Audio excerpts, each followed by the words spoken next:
Hey Zinester, welcome to the latest episode of Roll for Zine.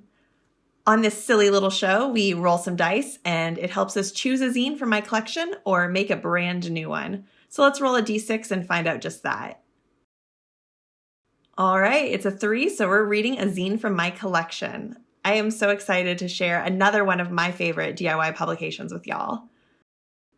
As always, Roll for Zine is inspired by Roll for Sandwich by Adventures in Ardia, where a dice roll helps build a tasty or sometimes disgusting sandwich. Anyways, you should check out that series, and now we need to roll a d4 to determine what size our zine will be. And that's another 3. All right, we're reading a half zine today. I have plenty of those in my collection, so we should be good to go.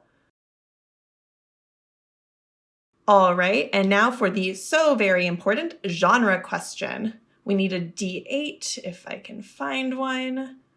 There it is. All right, let's give it a spin and see what topic this zine is going to be about. It's another 3. That must be my lucky number today. Today we're going to be reading a comic or art zine. All right, I also have tons of those in my collection, so that is promising.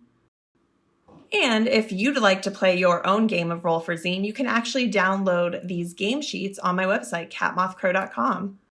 All right, on to round 2 of the questions. Where are we reading this zine? We need that D8 again. Let's find out.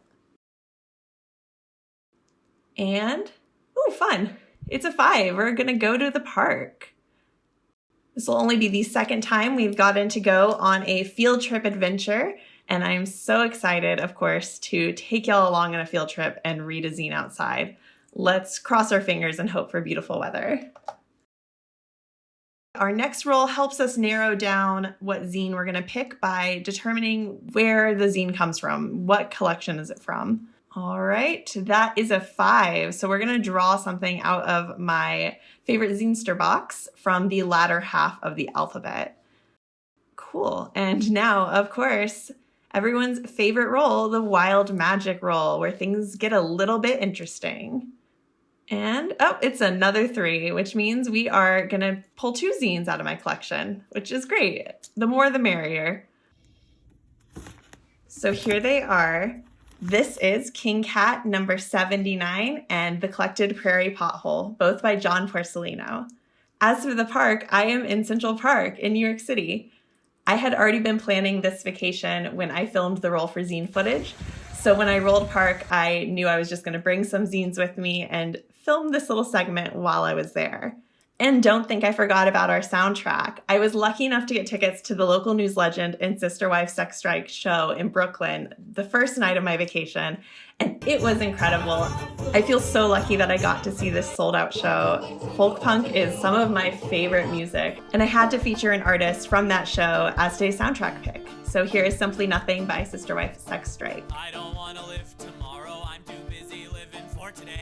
If you're a fan of King Cat, then you already know what to expect from issue 79. John's comics are really meditative, and I love that this issue features a comic about how he first got into zines. I also, of course, always love reading his top 40.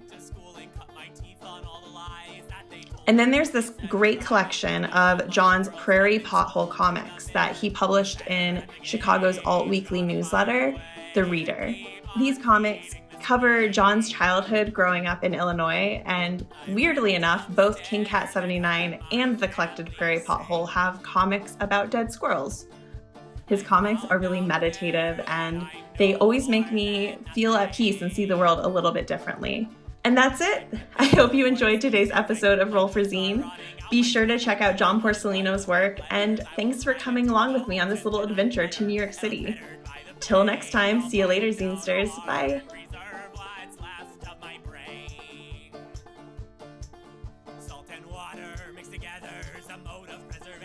But I found anger and gasoline a better remedy for starvation or protestation. No threat to our great nation, like cogs in machines.